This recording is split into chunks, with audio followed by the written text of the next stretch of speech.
Welcome to Verbal Pick Radio, where we give you a verbal image of life, and we are everyday people. Like to welcome you all to the show. Right now, at this very moment, we're watching rioters take part in a protest against the shooting of Daunte Right. They're, for all purposes, I don't know how to hit a better spot, but they're hitting up the Dollar Tree, but maybe it's just an act of aggression. Maybe they're saying, hey, violence begets violence. The energy of violence produces an energy of violence and looting. As Kimberly Potter shoot an unarmed black man. Now, she claimed that she was going for a taser and she pulls a gun, shoots him. But yet she hasn't been fired. If a police officer who's out there on the people's tax dollars can't distinguish between a taser and a firearm and murder someone and is not fired, something is wrong with that system. Something is very wrong with that picture. A police officer, as I repeated again, who shoots and murders an unarmed man,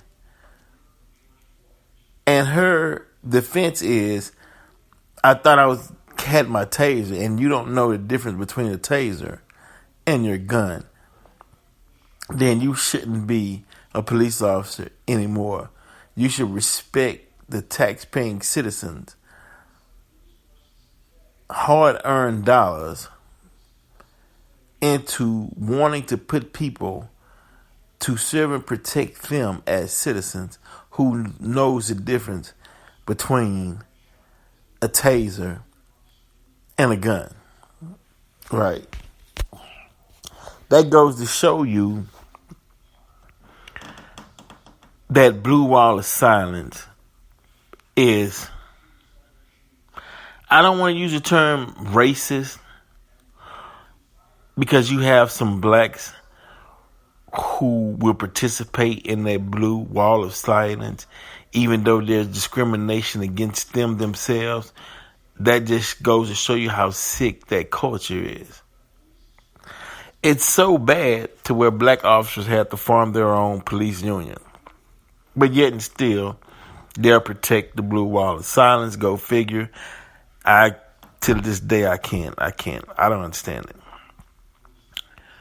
Black man in Virginia, lieutenant in the military, tased.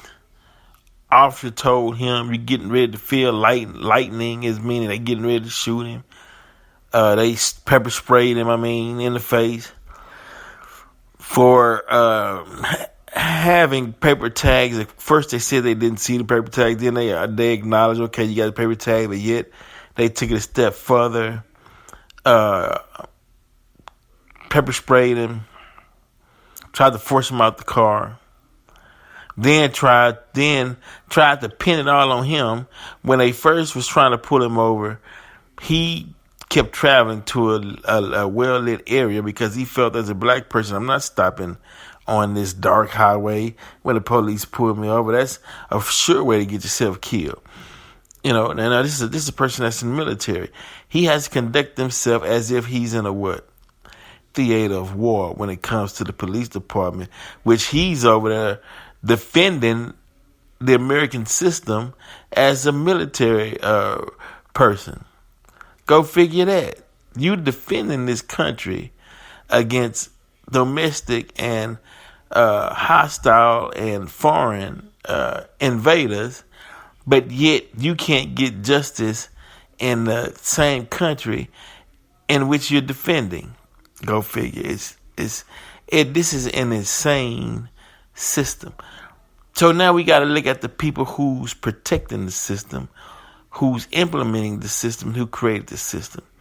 We might have to say, look, the colonizer and his children are some insane people. If you believe in a certain type of ideology, right? You're insane. I'm sorry. If you are an extremist or a racist in America in 2021, you're a sick, mixed up individual and you need counseling. Which goes to the other part. White gentleman who was on the news today stated that you cannot kill, and this is a white man's words. He said you cannot kill all the extremists in America, nor could you lock all of them up. His solution was, and it's coming out the mind of a white man, his solution was to give them jobs, give them something to do, right? But we tried that. What about in the 50s, 60s, Jim Crow era, Black Codes era, when whites had all the jobs and they wouldn't hire blacks? That didn't stop them from being racist and extremists, even with the job. That just gave them an outlet to make more money, to go buy more guns, and kill more black people. What are you talking about? Solutions. But what you're saying as a white man is that now, from the tone of his voice, he doesn't seem like he was a racist, I don't know, or an extremist, I don't know. Because the solution that he was giving, he was separating himself from the racists and extremists, and he was basically saying, well, hey, here's an idea, here's a method. We need to give them jobs so they can have something to do, and make them feel like they're part of the system. Stop right there. When did white men stop feeling like they were part of the American system, but yet you have systemic racism and white privilege all over America? Hell, you got white people killing black folks and not even going to jail for it. What are you talking about? Making them part of the system. Some would say they are the system, right? And that's why I say, man, this is insanity at its best when you come up with the solution that some whites come up with in order to stem hatred and extremism and racist conduct amongst people in high positions, and that would include police officers, right? Defunding the police. Of course you need to defund the police, because that stain of racism extremists is embedded within this system. It has the foundation of it. As I stated before, the police department was founded upon racism, i.e. tracking down runaway slaves, patty rollers, right? And so that mentality, it's like that was the seed, as Brother Mark was stating in our other show, when you plant a seed, that was a seed that was planted. And this is what grew out of that racist seed that was planted for the police department by racist extremists. And so this is the result of it being allowed to grow over time.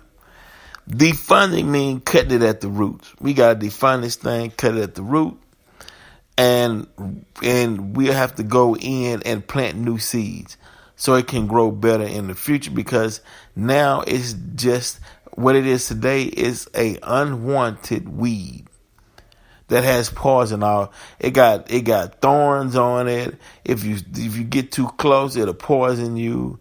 It serves no purpose, and it's useless. And if we don't eradicate it or do something about it now, it's going to turn on itself, and that'll be an ugly sight. So those whites who are responsible, the president, we're gonna the cow. Man, I don't want to say it. Let me find a better term. The black religious leaders. Let's just say that they need to get involved and push this thing. I'm not talking about protesting and marching, singing those songs. Please don't sing another song. Do not get out there in the public and sing a song after one of your own got murdered. Don't save us the time, right? When I say push, I mean get out there and say, hell no, no more. This shit ain't happening again. And you let them know what response will come from it, because it has to stop. Now, all these killings that I'm seeing in recently, and the harassment that's going on, now I'm looking back on Noah Green. Who is Noah Green? Noah Green was a black man that ran into a Capitol police officer and killed one and injured the other, and they shot Noah Green. But in Noah Green's mind was, I guess you could say, a person who understood that enough was enough, and his actions proved enough was enough, because in his manifesto, he basically was saying, man, all this racism, police killing black people, so he was like, maybe if I do this act or this horrific act, maybe that would stop it. But now it didn't stop, man. It just, Noah Green, in your mind, I'm not saying it was a good intention, but in his mind, he probably thought that he was doing a justice for black people. And by running over a white Capitol police officer or an officer, he probably didn't give a damn what color he was, but maybe that would stop the police brutality. But no, Noah, I'm sorry, that's not going to do it. That's not going to do it. You have to get on the committee and make your voice heard and keep pushing. Defund the police. Defund the police. Defund the police until it's a reality. The president has to get involved. State and local leaders have to get involved. Christian leaders have to get involved. Muslim leaders have to get involved. Pan-Africans, whatever you call it, white folks, blacks, Asian, whatever, have to get involved and say, enough is enough. Let's defund the police, and then let's have have a vote on who we're going to let police our communities. But better yet, no, let's have the mayor, a trusted religious figure in the community, and a trusted state representative go to the police academy in each city or jurisdiction and read over the resumes of said would like to be officers, and you all choose the ones that seem like they fit better within your community, because you are representative, you know the people you serve. And then put them on the force, and those whose backgrounds are suspect of being racist or extremists, weed them out and be done with it. And that's not going to take much to do. Just a little courage. That's all. A little courage. Now, some of these leaders' rhetoric, the way they talk, seems like courage follows the word. But over a period of time, people are wising up and start realizing that some of these statements that these black leaders are making are rehearsed statements, and they're just used no matter what the situation is.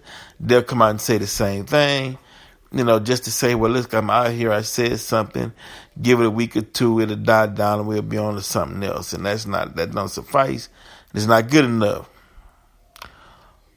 Right? What's going to have to happen is the people. You're going to have to start holding these leaders accountable. You're going to have to hold the police department accountable, the police chief accountable.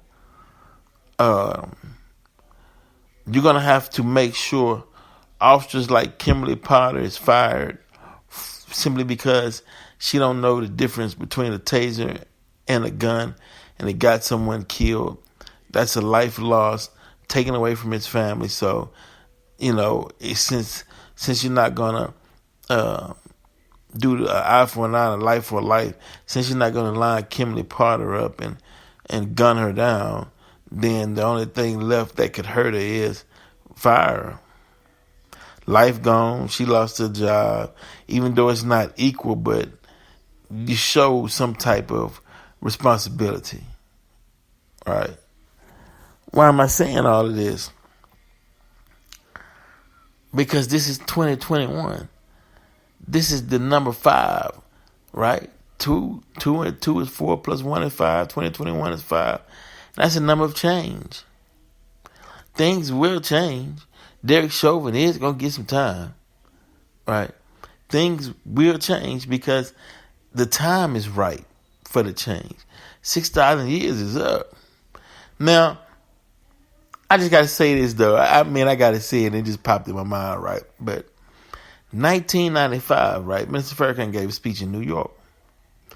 In 1985, when he gave that speech, once Mr. Farrakhan grabbed the microphone, stepped up to that mic, and when he spoke his first word that came out of his mouth, it was over with. It was over with. Everything was in motion and was in play.